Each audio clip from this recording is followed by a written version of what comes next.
एक ही मंच है और एक मंच पर दो दो पाल बैठे हैं।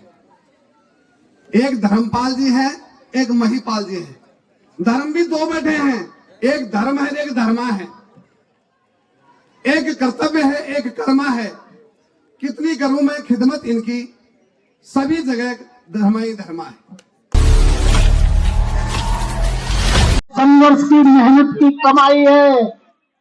जीवन जीना फिर बता देता हूं, यह आसान नहीं होता है और बिना संघर्ष के कोई महान नहीं होता है। और जब तक चोट पड़े न पत्थर पे, वो पत्थर भी भगवान नहीं होता है। आपने वो शख्सियत है जो करके दिखाई दी है।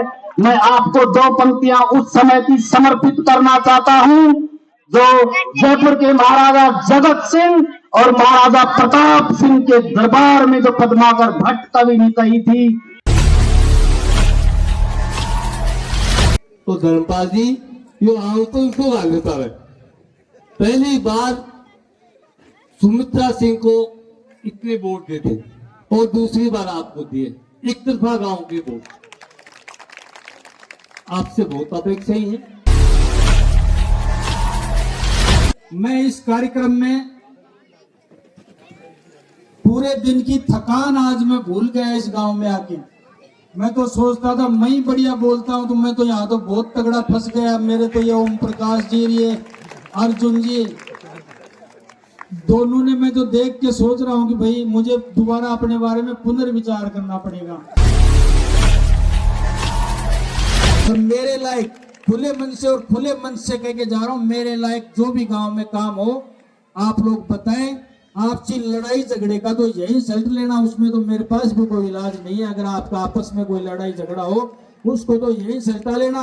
मेरे पास आओगे तो निश्चित रूप से एक पक्ष को तो नाराज होकर वापस आना ही पड़ेगा।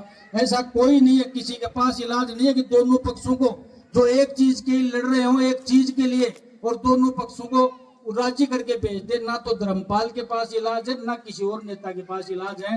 तो लड़ाई झगड़े का तो यहाँ से आपके काकड़ से बाहर नहीं जाए तो ही फायदा है। और विकास का काम हो, जो भी मेरे लायक काम हो, खुले मन से और खुले दिल से आओ, आपके लिए खुला है।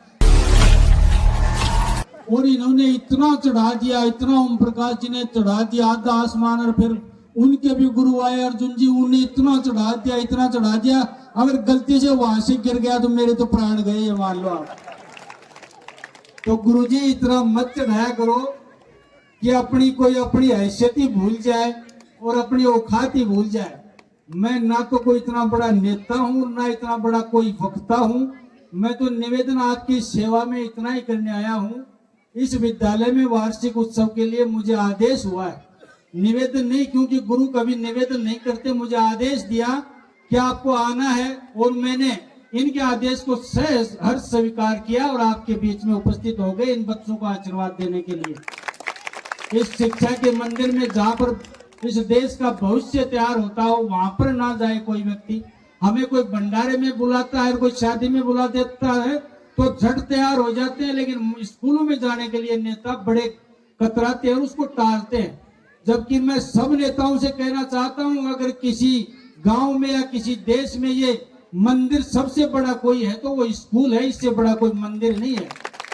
वहां पर तो आपको पत्थरों की मूर्तियां मिलेंगी, लेकिन यहाँ पर जीती जागती मूर्तियां हैं। ये मूर्तियां सामने छोटी छोटी बैठी हैं, यही देश का भविष्य बनेंगी और यही देश को आगे चलाएंगी। इनमें कोई अधिकारी बनेगा, कोई कर्मचारी बनेगा, कोई नेता बनेगा और यही इस देश का संचालन करेंगे। और इस विद्यालय को मंदिर से कम अगर कोई मानता है तो मैं समझता हूँ वह अज्ञानी नागरिक है। हमें एक बड़ी वो विचित्र सी परंपरा है, ग्रामवासियों से निवेदन करना चाहता हूँ। जब हमें कोई भंडारे का कोई पर्ची लेके आता है, कोई और दूसरी की पर्ची लेके आता है, तो हम बढ़ चढ़ के हम भाग लेते हैं। और जब स्कूल के विकास की बात आती है तो गांव में थोड़ा सा उससे कतराते हैं लोग। मैं कहता हूं, अगर आप अपने बच्चों का और अपने गांव का, देश का, प्रदेश का भविष्य चाहते हो तो निश्चित रूप से स्कूल में जो भी गांव वाले कर सके, जितना कर सके उनको करना चाहिए और खुले मन और खुले दिल से करना चाहिए। क्योंकि जो बच्चे यहाँ पर आते हैं, गुरुजनों से भी कहता हूं, जो मेरे यहाँ शिक्षक और शिक्षिकाएं बैठी हैं, मैं सब विद्यालयों में एक बात अलग से कहता हूं, जो बच्चे आपके पास आते हैं, जो स्कूल का स्टाफ है, उनसे निवेदन करता है ये खेतड़ी का जनसेवक ये बच्चे आपके पास आते हैं तो ये बच्चे या बच्ची के रूप में नहीं आते हैं, ये अपने माँ और बाप का सपना लेकर आपके पास आते हैं और उस सपने को साकार करना आपका काम है। क्योंकि उस सपने को अगर साकार नहीं करते हो तो आपका शिक्षण का और संस्थान का कोई उद्देश्य नहीं है। मैं आग्रह इतना करना चाहता हूं, जिस देश के, जिस प्रदेश के और जिस गांव का नौजवान सुधर गया, समझ लो गांव सुधर गया। जिस बाप का बेटा सुधर गया, समझ लो उसका बुढ़ापा सुधर गया। इसलिए ये जो शिक्षा का मंदिर है, इसमें आप लोग मेरे कहने से निवेदन करता हूं, अंक बनाने की मशीन मत पैदा करना। आप 99%, 98%, 85% ये कह के स्कूल की वाहवाही तो हम करते हैं, बात सही है, अंक भी चाहिए इस भाग दौड़ में और इस कंपटीशन की दौड़ में अंक भी चाहिए, लेकिन हमें अधिकारियों से ज्यादा एक संस्कारी नागरिक चाहिए, संस्कारी नौजवान चाहिए। इसलिए शिक्षा के साथ संस्कार भी इनमें डालें। मुझे पीड़ा के साथ कहना पड़ रहा है, आज हमें अगर सबसे कोई बड़ी कमी है और इस देश में सबसे बड़ा अगर कोई नुकसान हो रहा है तो हमारे नौजवानों में संस्कार का नुकसान हो रहा है। जो विद्यालय शिक्षा के साथ संस्कार देता है, निश्चित रूप से वो संपूर्ण शिक्षा दे रहा है। अगर आप संस्कारी नौजवान नहीं पैदा करोगे, बड़े बूढ़ों का सम्मान करने वाले नौजवान नहीं पैदा करोगे, माँ बाप की इज्जत और उसका सेवा करने वाला नौजवान नहीं पैदा करोगे, बहन बेटी को अच्छी नजर से देखने वाला नौजवान नहीं पैदा करोगे, तो आप कलेक्टर पैदा कर लेना, चाहे आप एसडीएम पैदा कर देना, चाहे थानेदार और डॉक्टर पैदा कर देना। क्या फायदा ऐसे कलेक्टर का, क्या फायदा ऐसे डॉक्टर का, क्या फायदा ऐसे थानेदार का जिसका बूढ़ा माँ और बाप अनाथ आश्रम में पड़ा रहे? उस कलेक्टर का कोई फायदा नहीं। इस समाज को ऐसा कलेक्टर नहीं चाहिए। ऐसे नौजवान चाहिए जो माँ बाप की सेवा करे बुढ़ापे में, बड़े बूढ़े को सम्मान से बोले, ऐसे नौजवान इस देश में चाहिए। और जिस देश का संस्कार और जिस देश का विरासत, जो सांस्कृतिक विरासत है, वो अगर चली गई तो उस देश को डूबते हुए देर नहीं लगती है। हम दुनिया के देश देखते हैं जहाँ जो वेस्टर्न कंट्री है, 5-4 सभ्यता से चलते हैं, वहां पर बुजुर्गों की क्या हालत और वो कहाँ रहते हैं और उनके आश्रम कहाँ बना रखे हैं। हम इसीलिए जीतते हैं और हमारा देश इसीलिए दुनिया में अग्रसर है और तरक्की कर रहा है, क्योंकि हमने अपने संस्कारों को बचा के रखा है, अपने नौजवानों में संस्कार डाले हैं। इसलिए मैं विद्यालय से सभी स्टाफ से निवेदन करता हूं, निश्चित रूप से आप अंक खूब अच्छे लाइए, इनको पढ़ाइए, लेकिन संस्कार को भी प्राथमिकता में रखिए। ये मेरा आप लोगों से राजनीति से हटके निवेदन है। आप लोग इतनी संख्या में उपस्थित हो और मैं तो पहली बार देख रहा हूं कि 4 बजे के बाद में महिलाएं इस कार्यक्रम में उपस्थित हैं और वो भी स्कूल के कार्यक्रम में उपस्थित हैं। निश्चित रूप से धन्यवाद के पात्र हैं रोजना की महिलाएं और रोजना के पुरुष। इतने लोग यहाँ पर बैठे हैं, उसमें एक जरूर बात हो सकती है, 4 बजे बाद वही महिला घर से बाहर रहती है जिसके पास भैंस नहीं हो, या तो इनके घर में भैंस नहीं है मेरे साथ। किसके पास है भैंस? चलो फिर तो भाई हमारे लिए रुके हो। आपको बहुत बहुत धन्यवाद, पुनः एक बार बहुत बहुत धन्यवाद। बहुत अच्छी बात है कि आप 4 बजे बाद एक नेता के लिए रुक रहे हो, इतनी बड़ी बात है। और अभी मेरे को कहा गया, गढ़चिराम जी कह रहे थे कि इस गांव का इतना प्रेम रहा है। मैं वोटों की संख्या पे नहीं जाता, आपने कम दिए तो भी प्रेम था, ज्यादा दिए तो भी प्रेम था, और निश्चित रूप से मैं कहता था और वो कहा है जो करके दिखाऊंगा, इस प्रेम को दुगना करके आपको लौटाऊंगा। ये बात मैं निश्चित रूप से कहना चाहता हूँ। और मैंने एक बात और कही थी कि खेतड़ी के मान और सम्मान को कभी नीचा नहीं होने देंगे, वो प्रयास हमने चालू कर दिया है। आप नौजवानों ने देखा होगा कि आज तक हमने खेतड़ी के किसी भी नुमाइंदे को, विधायक को बोलते हुए नहीं देखा है। अरे मैं अच्छा बोला बुरा बोला, कम से कम पहली बार बोला तो सही विधानसभा में। वही सुंदरलाल वाली बात है, सुंदरलाल जी एक किस्सा सुनाया करता, बोले मांग बड़ होया करते टोकनी ठार, वो रोज एक घर में जाया करते, वह बीरबानी मेरी की नहीं थोड़ी खोड़ली थी, वह उन्हें रोज धमकाया करती, बोले निपुतो ठा टोकनी राजा है तू जा, मैं कौन कौन गालू और फलाणो, वो फिर भी जानो कौन छोड़ो, वो सदा जातो और जय शंकर की जय गोपीनाथ जी की करके खड़े हो जाते, लेकिन आखिरी में वह परेशान होकर एक राख की मुट्ठी ठारू में गाल दी। पड़ोसी बोले रे तेरा सारा चून ने बिगाड़ दिया, बोले सुन इन्हें किम गाल भाई आदत तो पड़ी कम से कम, तो मैं कम से कम बोल लो तो सुनी, और कोई बोलना ही मैंने विधानसभा में। तो ये अब 5 साल देखते जाओ आप, भगवान प्रयास जो परीक्षा लिए उसका पूरा परिणाम भी मिलेगा। आपने जो भी और इस विद्यालय का मैं देख रहा हूँ शायद हमारे क्षेत्र में तो क्या पूरे जिले में एक विद्यालय का इतना शानदार ग्राउंड और इतना बड़ी बाउंड्री नहीं होगी। उसके लिए भी पूरे गांव को स्टाफ को धन्यवाद देता हूँ। और इधर भी देखो, इस स्कूल को ट्रेन के रंग में रंग रखा है। इस स्कूल के मानने वाला बच्चा निश्चित रूप से पूरी स्पीड से दौड़ेगा, ट्रेन की स्पीड से दौड़ेगा, ये मैं विश्वास से कह सकता हूँ। और मेरे लायक खुले मन से और खुले मन से कह के जा रहा हूँ, मेरे लायक जो भी गांव में काम हो आप लोग बताएं। आपसी लड़ाई झगड़े का तो यही रिजल्ट लेना, उसमें तो मेरे पास भी कोई इलाज नहीं है। अगर आपका आपस में कोई लड़ाई झगड़ा हो उसको तो यही सल्टा लेना। मेरे पास आओगे तो निश्चित रूप से एक पक्ष को तो नाराज होकर वापस आना ही पड़ेगा। ऐसा कोई नहीं है, किसी के पास इलाज नहीं है कि दोनों पक्षों को जो एक चीज के लिए लड़ रहे हो एक चीज के लिए और दोनों पक्षों को राजी करके भेज दे। ना तो धर्मपाल के पास इलाज है, ना किसी और नेता के पास इलाज है। तो लड़ाई झगड़े का तो यहाँ से आपके काकड़ से बाहर नहीं जाए तो ही फायदा है। और विकास का काम हो, जो भी मेरे लायक काम हो, खुले मन से और खुले दिल से आओ, आपके लिए खुला है। और मैं एक बात और कहता हूँ, कई बार मंथन करता हूँ कि सुबह 6 बजे मैं जब यहाँ होता हूँ, सुबह 6 बजे जन सुनवाई के लिए बैठ जाता हूँ। और जब तक मेरा कोई कार्यक्रम नहीं होता, जब तक मैं कॉपर ऑफिस में बैठा रहता हूँ, रोज 300, 400, 500 लोगों को सलटाता हूँ। हो सकता है भविष्य में ये बात मेरे उल्टी भी पड़ सकती है, क्योंकि कोई काम 100 लोग जाएंगे, उनके सबके काम होते भी नहीं है, उल्टी भी पड़ सकती है। और जो आदमी मिलते ही नहीं, उनके पास 10 लोग ही जाएंगे, हो सकता है उनका 8 का काम हो जाए, तो वो फायदे में रहते हैं। लेकिन देखेंगे जो भी होगा, खुले मन से आपकी सेवा करेंगे और खुला मंच लगाएंगे। आप तो आओ, मेरे लायक जो भी समस्या हो खुले दिल से आओ, निश्चित रूप से मेरे बस में हो काम आपका करूंगा। ये मैं आप लोगों के मंच पे कहते जा रहा हूँ। 27 जनवरी 2024 को वार्षिकोत्सव समारोह में राजकीय स्कूल रोजड़ा में मुख्य अतिथि पद को सुशोभित करने पहुंचे विधायक इंजीनियर धर्मपाल गुर्जर छात्राओं द्वारा माथे पर तिलक लगाकर आरती उतारकर उनका स्वागत किया गया। मंच को सुशोभित करने पर समस्त ग्रामवासियों व प्रधानाचार्य अर्जुन राम द्वारा माला व साफा पहनाकर सम्मानित किया गया। कार्यक्रम के अध्यक्ष बिहारी लाल का भी माला व साफा पहनाकर स्वागत सम्मान किया गया। इस कार्यक्रम में विशिष्ट अतिथि कैप्टन भजनलाल जी, कैप्टन लीलाराम जी, हवलदार दाताराम, हवलदार ओम प्रकाश जी, ख्यालीराम ठेकेदार, नथुराम हलवाई, शिक्षाविद महावीर जी तोगड़िया, व्याख्याता प्रकाश राम, सुआराम, हेतराम सेठ, बसंताराम भगत, हवलदार दयाराम, जुगललाल शर्मा, निरंजन लाल शर्मा, भीम सिंह, दान सिंह, हनुमान भगत, रोहतास वकील, धर्मा पहलवान, राजवीर, महिपाल एडवोकेट, पूर्ण, महेंद्र एडवोकेट, रामनिवास लादी, बबलू अवाना, कृष्ण जुजारपुर इत्यादि विशिष्ट अतिथि हुए शामिल। प्रतिभाशाली विद्यार्थियों को मोमेंटो व प्रशस्ति पत्र देकर किया गया सम्मानित और भामाशाहों को माला व साफा पहनाकर मोमेंटो के साथ प्रशस्ति पत्र से किया सम्मानित। अब देखते हैं मंच का कार्यक्रम आपके साथ। समस्त विद्यालय स्टाफ का सहयोग रहने पर कार्यक्रम सफलतापूर्वक हुआ समापन।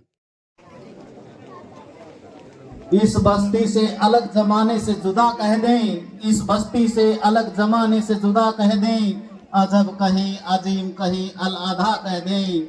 आपकी रहनुमाई के किस्से इतने मकबूल हैं कि हमारा बस चले तो हम आपको खुदा कह दें, हम आपको खुदा कह दें। जीवन जीना आसान नहीं होता, जीवन जीना आसान नहीं होता, बिना संघर्ष कोई महान नहीं होता। जब तक चोट पड़े ना पत्थर पे वो भी भगवान नहीं होता, वो भी भगवान नहीं होता। जिनका इंतजार कर रहे थे हमारे बीच हैं, सब विद्यार्थी जानते हैं जय किसान का नारा किसने दिया, तुम मुझे खून दो आजादी का नारा किसने दिया। लेकिन अब इतिहास के पन्नों पर पढ़ने को मिलेगा कि जय खेतड़ी का नारा किसने दिया, जय खेतड़ी का नारा किसने दिया। शब्दों की गरिमा को हम पहचान चुके हैं। इसी राजस्थान प्रदेश का नाम रोशन करने वाले जो माननीय विधायक महोदय हमारे बीच में हैं, सभी ने वीडियो के माध्यम से कल भी देखा है, जो विधानसभा में 200 विधायकों में से पहली बार यदि किसी विधायक के लिए मंच को थपथपाया गया है टेबल के माध्यम से स्वागत किया गया है, तो खेतड़ी का नाम, खेतड़ी के मुकुटमणि माननीय इंजीनियर धर्मपाल जी भाई साहब हैं, जो आपकी मान बान मर्यादा के लिए सदा संघर्ष करते रहेंगे। उनके लिए, मेरे लिए वो वाणी अवर्णनीय है, वो शब्द भी नहीं है। आज इस रोजड़ा की पावन धरा पे उनका स्वागत के लिए पूरा गांव इतनी लंबे समय से इंतजार कर रहा है। सबसे पहले तो हम यही जान सकते हैं कि जो पहचान के कभी मोहताज नहीं है और जिनके जो चर्चित होते हैं वो उनकी पहचान बनी रहती है। और शिक्षाविद श्री महावीर प्रसाद जी तोगड़िया जी से मैं निवेदन करता हूं कि वो साफा से इनका स्वागत करें। साथ में विराजमान महिपाल जी वकील का भी साफा के द्वारा और माल्यार्पण द्वारा श्री प्रधानाचार्य से मैं अनुरोध करता हूं कि वो माला और साफा के द्वारा उनका स्वागत करें।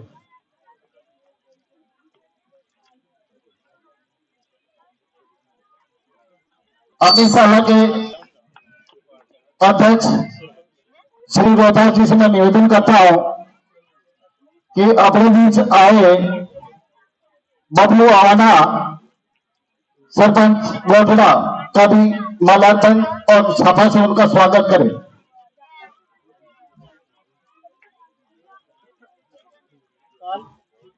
और स्टेज पर विराजमान दाताराम जी से मैं निवेदन करता हूं। ग्राम पंचायत रोजड़ा के स्कूल में वार्षिक उत्सव पहलवान का भी स्वागत करें।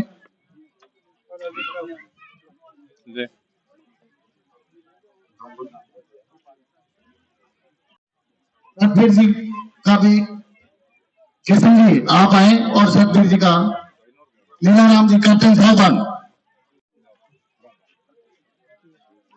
सतबीर जी राजदीप जी का माल्यार्पण और सभा से उनका स्वागत करें।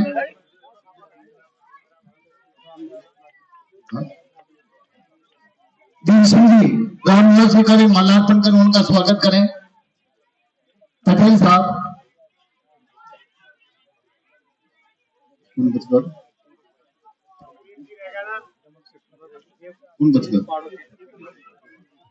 किशन जी आप भी अपना मान सम्मान लें।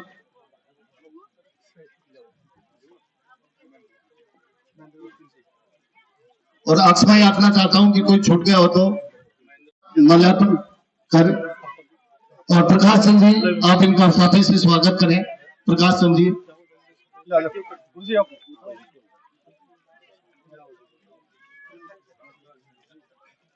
और ग्रामवासियों बुजुर्गों में से नीलांबुज श्यामल कोमलांगम सीता समारोपित वाम भागम पाणो महासायक चारुचापम नमामि रामम रघुवंशनाथम। आदरणीय अध्यक्ष महोदय, जन जन के चहेते, आज हमारे बीच में इंजीनियर धर्मपाल जी हमारे बीच में विराजमान है। मैं आपका, महिपाल जी दोराता वकील साहब, धर्माजी पहलवान साहब, मंच पर विराजमान सभी विशिष्ट अतिथि, मैडम साहिबा, सभी को मैं इस मंच की ओर से, मेरे विद्यालय परिवार की ओर से हार्दिक स्वागत करता हूं, खैर मकदम करता हूं, वेलकम करता हूं। और इस वेलकम की बेला में मैं कुछ विशेष बताना चाहूंगा आपको।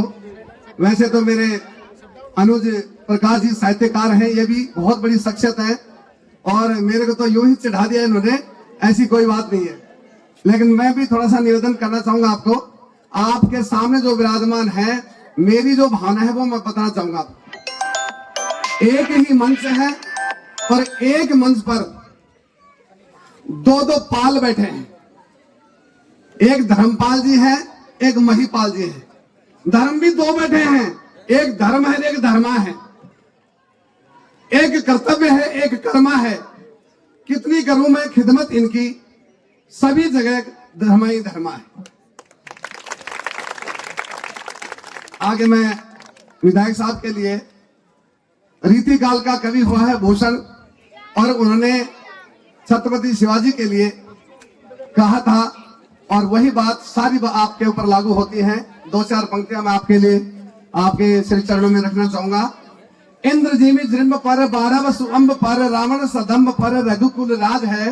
पौन पारी वाह पर संबुरति नाह पर तू सहस्त्र बाहु पर राम द्विजराज है। दावा द्रुम दंड पर चिता मृग झुंड पर भूषण वितुंड पर तेज तम अंश पर कान जी में कंस पर क्यों मलेश वंश पर शेर शिवराज है। मंच पर बैठे हैं 2 धर्मा, यहाँ धर्मा जी का आगे धर्माराज है। धर्मपाल जी के श्री चरणों में सत्सर नमन। आप इस खेतड़ी के सिरमौर हैं और आपके लिए मैं भले ही मेरी भावना मान लीजिए, मेरी विनती मान लीजिए, चुनाव से पहले आप और हम खेतड़ी तो नगर है उसके मैदान में ये भी घूमने आया करते थे, हम भी घूमने जाया करते थे। मुलाकात होती थी, बैठकर कभी बात नहीं हुई, और शायद इनको मेरा ध्यान में भी नहीं होगा कि मैं कभी इनसे मिला भी हूं, लेकिन मैं लगभग इनसे मिला करता था। कोई बात नहीं, यादें फिर से ताजा हो जाएंगी। इनके लिए ये कहना चाहूंगा कि आपके नाम के जो 4 अक्षर हैं, ये जनता बैठी है जनार्दन, इतनी माताएं बैठी हैं, बहनें बैठी हैं, शायद आपने खुद ने भी नहीं सोचा होगा कि आपके नाम में कितनी गहराई है। वो गहराई में बताना चाहूंगा। धर्मपाल में पहला अक्षर आता है ध, और ध होता है धर्म की धुरी। संसार में ये पृथ्वी हमारी धुरी पर टिकी हुई है, और ये संसार जो है वो धर्म की ऋणी है, धर्म की धुरी पर ये संसार टिका हुआ है। तो आप धर्म का पालन करने वाले हैं। दूसरा है र से है आप रहम दिल इंसान हैं। और इस बीच में मैं कहना चाहूंगा आपको थोड़ा सा, एक कवि ने फरमाया है कि एक आदमी में होते हैं 10-20 आदमी, एक आदमी में होते हैं 10-20 आदमी, जिसको भी देखो कई बार देखो। मादनी धर्मपाल जी में बताना चाहूंगा, चुनाव के समय लोग आपका चेहरा देखते थे, और बहुत सारे लोग ने मैं उनका नाम क्या बताऊं, बहुत सारे लोग थे जो आपके चेहरे को ही माध्यम बनाकर आलोचना किया करते थे।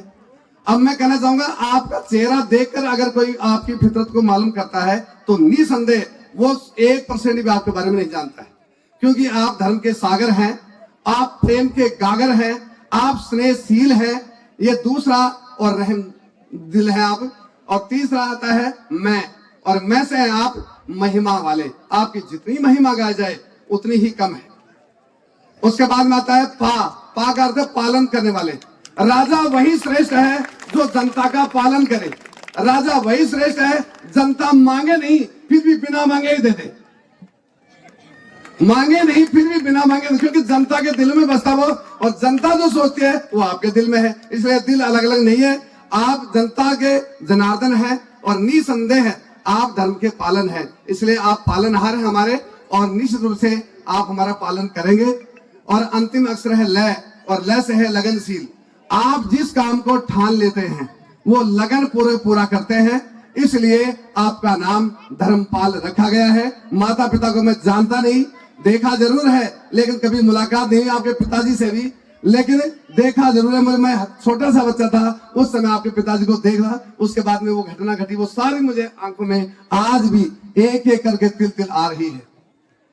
तो मैं कहना चाहूंगा, रामायण का एक प्रसंग आता है, और परशुराम का मैं संक्षेप में, चिंता मत करो, मैं जल्दी चल जाऊंगा। रेंद्र बालक काल बस बोले तो इन सवार, धनु ही सम त्रिपुरारी धनु विदित सकल संसार। धनुष यज्ञ की बात है, और उस समय जो आपके परशुराम जी गुस्से में होकर आते हैं। रे नृप बालक काल बस, लक्ष्मण जी उनको छेड़ते हैं, तो वो कहते हैं रे नृप बालक काल बस बोले तो इन सवार, धनु ही सम त्रिपुरारी धनु विदित सकल संसार। इस धनुष को सारे संसार के जानते हैं, आप ऐसा क्यों कर रहे हैं? इस धनुष को तोड़ने वाला कौन है? तेहि अवसर सुन शिव धनु भंगा, आयु भ्रकुल कमल पतंगा, शीश जटा से वदन सुहावा, ऋषवस कस अरुण होयावा, समाचार कही जनक सुनाए, जेहि कारण महीप सभाए। बताओ किस कारण से राजा लोग आए हैं? ये धनुष तोड़ा किसने है? और राम वहीं बैठे हैं, मर्यादा पुरुषोत्तम राम वहीं बैठे हैं। लेकिन ये नहीं कहते, आज का कोई व्यक्ति होता तो दम से कहता मैंने तोड़ा है, बोल तू क्या करना चाहता है? मैंने तेरा माथा फोड़ा है। आज का व्यक्ति ये कहता, लेकिन उसने ऐसा नहीं किया। मर्यादा पुरुषोत्तम राम है, वो मर्यादाशील हैं, इसलिए उन्होंने कहा नाथ हाथ जोड़कर, परशुराम जी के सामने हाथ जोड़कर कहते हैं, नाथ संबुधन भंजन हारा हो यो के एक दास तुम्हारा, आयुष का है कहीं किन मोई, सुनीर साई बोले मेरी कोई। जैसी नम्रता भगवान श्री राम में थी, वैसी ही नम्रता सर आप में। एक बार ताली हो जाए।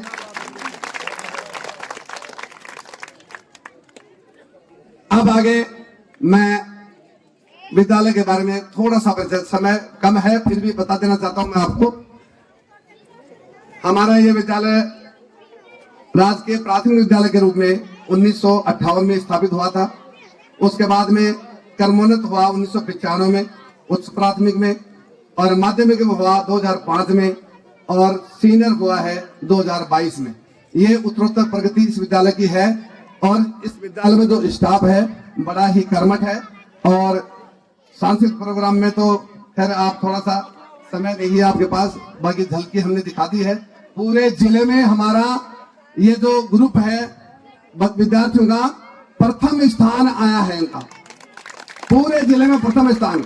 और जब जब भी हमारे जिला शिक्षा अधिकारी को जरूरत पड़ती है कि हमारे राजस्थान में अगर कोई प्रोग्राम होता है, तो डीओ साहब भी खुद भी सीधा रोजड़ा की ओर देखते हैं। अरे रोजड़ा की तरफ उनका ध्यान जाता है, और रोजड़ा के साथ साथ जब रोजड़ा का नाम आता है तो सुनीता मैडम का नाम भी साथ साथ आता है। तो सुनीता जिनकी नीयत अच्छी है, इसलिए उनका नाम है सुनीता। तो मैं कहना चाहूंगा,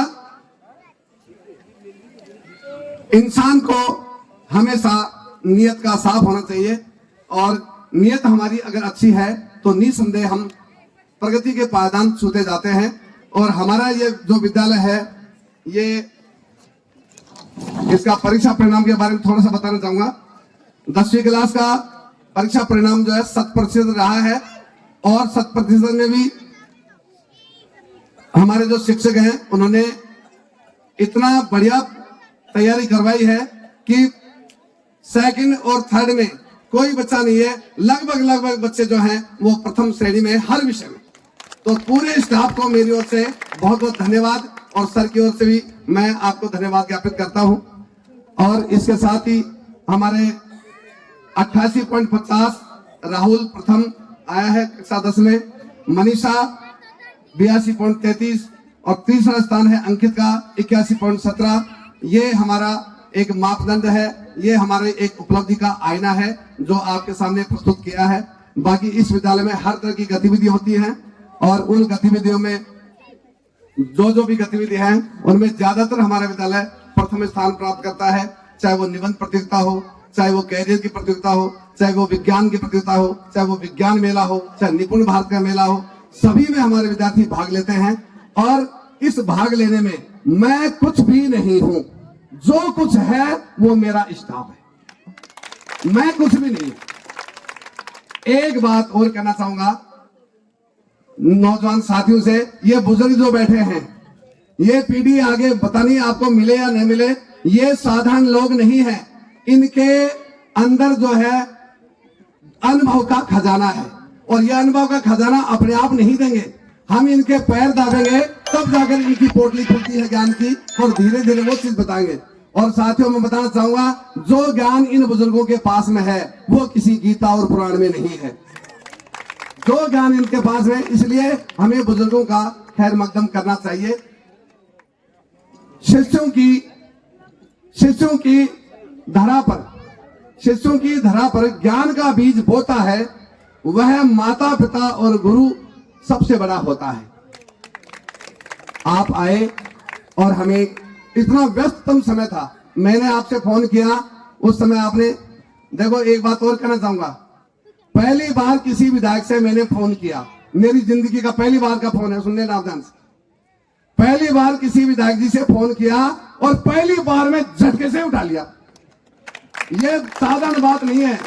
उस समय मेरे मन में कई उमंगे, कई तरंगे उठ रही थी, हिल्लोर मन इतना कर रहा था कि मैं गदगद हो गया।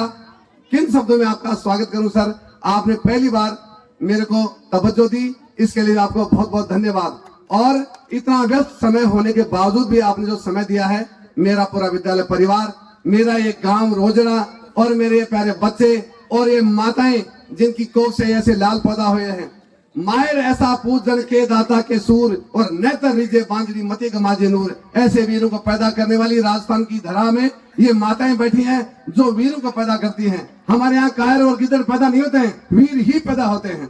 तो माताओं को भी सत सत नमन। और समय कम है इसलिए सभी मंच का मैं आभार प्रदर्शन करता हुआ एक अंत में छोटी सी बात धर्मा जी के लिए, पहलवान जी के लिए कहना चाहूंगा। धर्मा जी, पहलवान जी 1 मिनट मेरी तरफ। कक्षा 12 में हमारे पाठ चलता है पहलवान की ढोलक। पाठ का नाम है पहलवान की ढोलक। और सर मैं आपसे निवेदन करूंगा कि एक बार आप उसको जरूर पढ़िए। उसमें वो पहलवान जो है उसका ढोलकी बजा बजा कर, और वो खुद ही दाव पेच सीखता है। राजा के दरबार में रहता था, दाव पेच सीखता है और ढोलकी ही उसका गुरु है। जिस तरह से एकलव्य का गुरु केवल मूर्ति थी, ऐसे ही ढोलकी उसका गुरु है। और ढोलकी में से जो आवाज आती है उससे धर्मा जी सुनना, वो क्या सीखता है?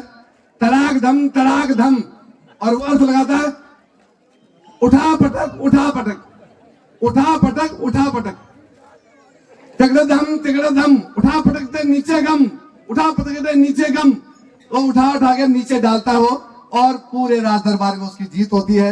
आपके गुरु तो आप ही जाने, लेकिन हम तो इतना ही जानते हैं कि जब देश में जब संकट आता है तो शक्तिशाली महिपालों की जरूरत होती है। और वो महिपाल जो आपके साथ बैठे हैं, इसलिए दुगनी ताकत आप में हो गई सर। धन्यवाद। जय हिंद, जय भारत। संघर्ष की मेहनत की कमाई है। जीवन जीना फिर बता देता हूँ, ये आसान नहीं होता है और बिना संघर्ष के कोई महान नहीं होता है। और जब तक चोट पड़े न पत्थर पे, वो पत्थर भी भगवान नहीं होता है। आपने वो शख्सियत है जो करके दिखाई दी है। मैं आपको 2 पंक्तियां उस समय की समर्पित करना चाहता हूँ जो जयपुर के महाराजा जगत सिंह और महाराजा प्रताप सिंह के दरबार में जो पद्माकर भट्ट कवि ने कही थी, जो श्री कृष्ण को समर्पित पंक्तियां थी। आज मैं उस मुक्तमणि से आपको कम नहीं समझता हूँ कि फागु की भीड़ अभिमन्यु, फागु की भीड़ अभिमन्यु, जो भी मिले गई भीतर गोरी, बाय करी मन की ऊपर नाय अबीर की जोरी। सुन पीताम्बर कमर से, सुन पीताम्बर कमर से, ऊपर नाय अबीर की होरी। मैंने नचाए जरा मुस्काए चली लला, फिर आयो खोलन खेलन हो रही। आप 5 वर्ष बाद में फिर भी होली खेलनी आओगे, यही मैं ये वादा करता हूँ इस मंच के माध्यम से, क्योंकि वो क्वालिटी है आप में, क्वांटिटी की भीड़ में कभी खो नहीं सकते।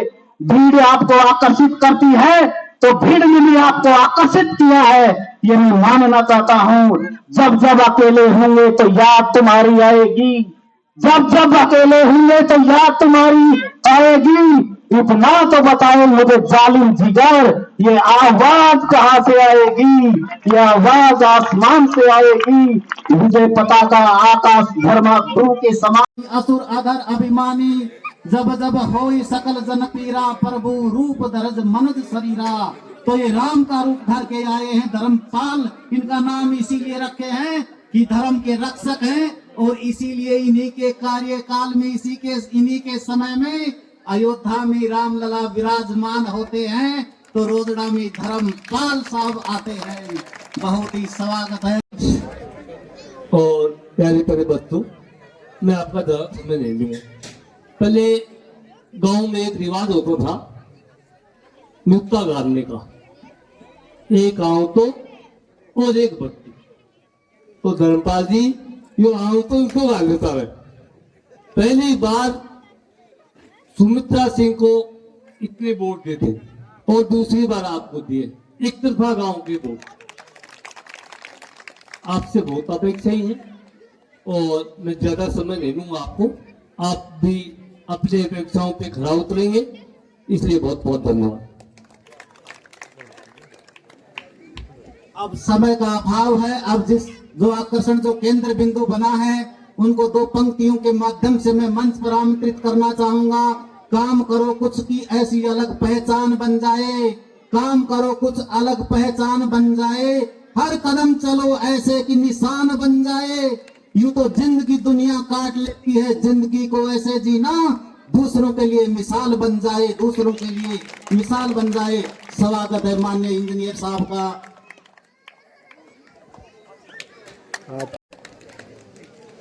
सरस्वती के इस मंदिर में उपस्थित सभी जो गुरुजन हैं उनको प्रणाम करता हूं।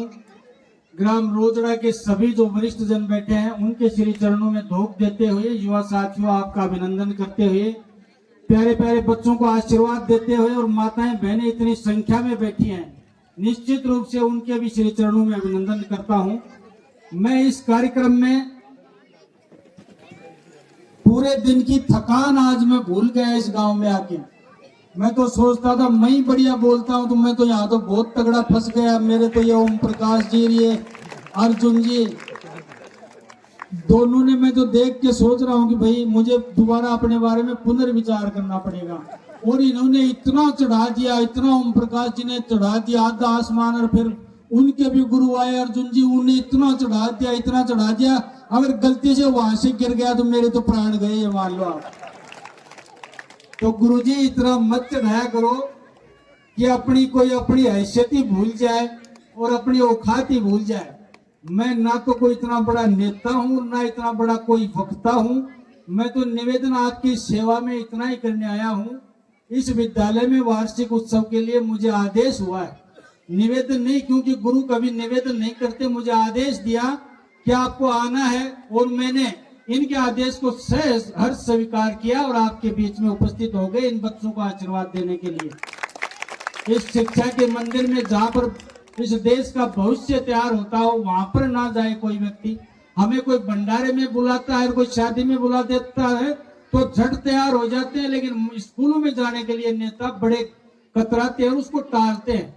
जबकि मैं सब नेताओं से कहना चाहता हूं, अगर किसी गांव में या किसी देश में ये मंदिर सबसे बड़ा कोई है तो वो स्कूल है, इससे बड़ा कोई मंदिर नहीं है।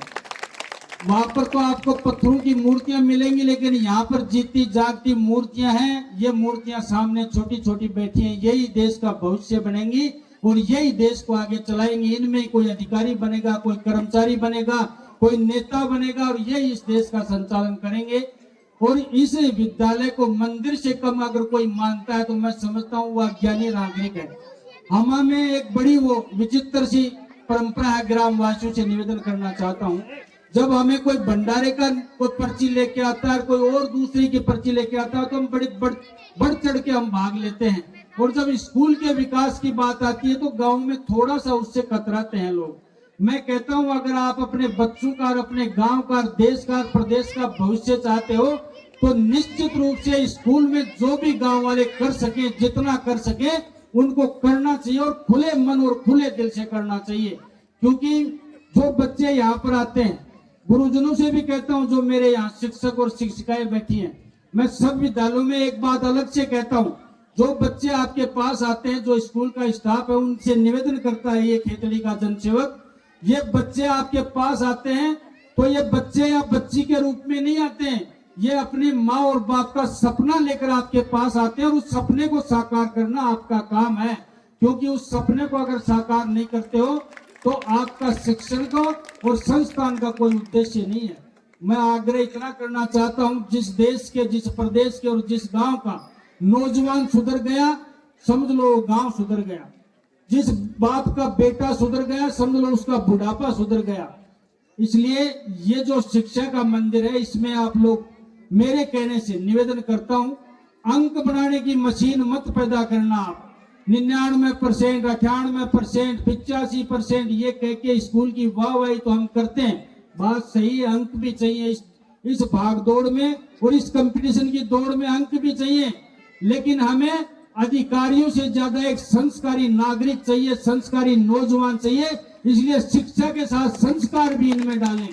मुझे पीड़ा के साथ कहना पड़ रहा, आज हमें अगर सबसे कोई बड़ी कमी है और इस देश में सबसे बड़ा अगर कोई नुकसान हो रहा है तो हमारे नौजवानों में संस्कार का नुकसान हो रहा है। जो विद्यालय शिक्षा के साथ संस्कार देता है, निश्चित रूप से वो संपूर्ण शिक्षा दे रहा है। अगर आप संस्कारी नौजवान नहीं पैदा करोगे, बड़े बूढ़ों का सम्मान करने वाले नौजवान नहीं पैदा करोगे, माँ बाप की इज्जत और उसका सेवा करने वाला नौजवान नहीं पैदा करोगे, बहन बेटी को अच्छी नजर से देखने वाला नौजवान नहीं पैदा करोगे तो आप कलेक्टर पैदा कर लेना, चाहे आप एसडीएम पैदा कर देना, चाहे थानेदार और डॉक्टर पैदा कर देना। क्या फायदा है ऐसे कलेक्टर का, क्या फायदा है ऐसे डॉक्टर का, क्या फायदा है ऐसे थानेदार का जिसका बूढ़ा माँ और बाप अनाथ आश्रम में पड़ा रहे? उस कलेक्टर का कोई फायदा नहीं। इस समाज को ऐसा कलेक्टर नहीं चाहिए। ऐसे नौजवान चाहिए जो माँ बाप की सेवा करे बुढ़ापे में, बड़े बूढ़े को सम्मान से बोले। ऐसे नौजवान इस देश में चाहिए। और जिस देश का संस्कार और जिस देश का विरासत, जो सांस्कृतिक विरासत है, वो अगर चली गई तो उस देश को डूबते हुए देर नहीं लगती है। मैं हम दुनिया के देश देखते हैं जहाँ जो वेस्टर्न कंट्री है, 5-4 सभ्यता से चलते हैं, वहां पर बुजुर्गों की क्या हालत है और वो कहाँ रहते हैं और उनके आश्रम कहाँ बना रखे हैं। हम इसीलिए जीतते हैं और हमारा देश इसीलिए दुनिया में अग्रसर है और तरक्की कर रहा है, क्योंकि हमने अपने संस्कारों को बचा के रखा है, अपने नौजवानों में संस्कार डाले हैं। इसलिए मैं विद्यालय से सभी स्टाफ से निवेदन करता हूँ, निश्चित रूप से आप अंक खूब अच्छे लाइए, इनको पढ़ाइए, लेकिन संस्कार को भी प्राथमिकता में रखिए। ये मेरा आप लोगों से राजनीति से हटके निवेदन है। आप लोग इतनी संख्या में उपस्थित हो और मैं तो पहली बार देख रहा हूँ कि 4 बजे के बाद में महिलाएं इस कार्यक्रम में उपस्थित हैं और वो भी स्कूल के कार्यक्रम में उपस्थित हैं। निश्चित रूप से धन्यवाद के पात्र हैं रोजड़ा की महिलाएं और रोजड़ा के पुरुष। इतने लोग यहाँ पर बैठे हैं, उसमें एक जरूर बात हो सकती है, 4 बजे बाद वही महिला घर से बाहर रहती है जिसके पास भैंस नहीं हो, या तो इनके घर में भैंस नहीं है मेरे साथ। किसके पास है भैंस? चलो फिर तो भाई हमारे लिए रुके हो। आपको बहुत बहुत धन्यवाद, पुनः एक बार बहुत बहुत धन्यवाद। बहुत अच्छी बात है कि आप 4 बजे बाद एक नेता के लिए रुक रहे हो, इतनी बड़ी बात है। और अभी मेरे को कहा गया, गढ़चिराम जी भी कह रहे थे कि इस गांव का इतना प्रेम रहा है। मैं वोटों की संख्या पे नहीं जाता, आपने कम दिए तो भी प्रेम था, ज्यादा दिए तो भी प्रेम था, और निश्चित रूप से मैं कहता था और वो कहा है जो करके दिखाऊंगा, इस प्रेम को दुगना करके आपको लौटाऊंगा। ये बात मैं निश्चित रूप से कहना चाहता हूँ। और मैंने एक बात और कही थी कि खेतड़ी के मान और सम्मान को कभी नीचा नहीं होने देंगे। वो प्रयास हमने चालू कर दिया है। आप नौजवानों ने देखा होगा कि आज तक हमने खेतड़ी के किसी भी नुमाइंदे को, विधायक को बोलते हुए नहीं देखा है। अरे मैं अच्छा बोला बुरा बोला, कम से कम पहली बार बोला तो सही विधानसभा में। वही सुंदरलाल वाली बात है। सुंदरलाल जी एक किस्सा सुनाया करता, बोले मांग बड़ होया करते टोकनी ठार, वो रोज एक घर में जाया करते, वह बीरबानी मेरी की नहीं थोड़ी खोड़ली थी, वह उन्हें रोज धमकाया करती, बोले निपो तो ठा टोकनी राजा है तू जा, मैं कौन निकालू और फलाणो। वो फिर भी जानो कौन छोड़ो, वो सदा जाते और जय शंकर जी जय गोपीनाथ जी की करके खड़े हो जाते, लेकिन आखिरी में वह परेशान होकर एक राख की मुट्ठी ठारू में गाल दी। पड़ोसी बोले रे तेरा सारा चून ने बिगाड़ दिया। बोले सुनी इन्हें किम गाल भाई आदत तो पड़ी कम से कम, तो मैं कम से कम बोल लो तो सुनी, और कोई बोलना ही मैंने विधानसभा में। तो ये अब 5 साल देखते जाओ आप, भगवान प्रयास जो परीक्षा लिए उसका पूरा परिणाम भी मिलेगा।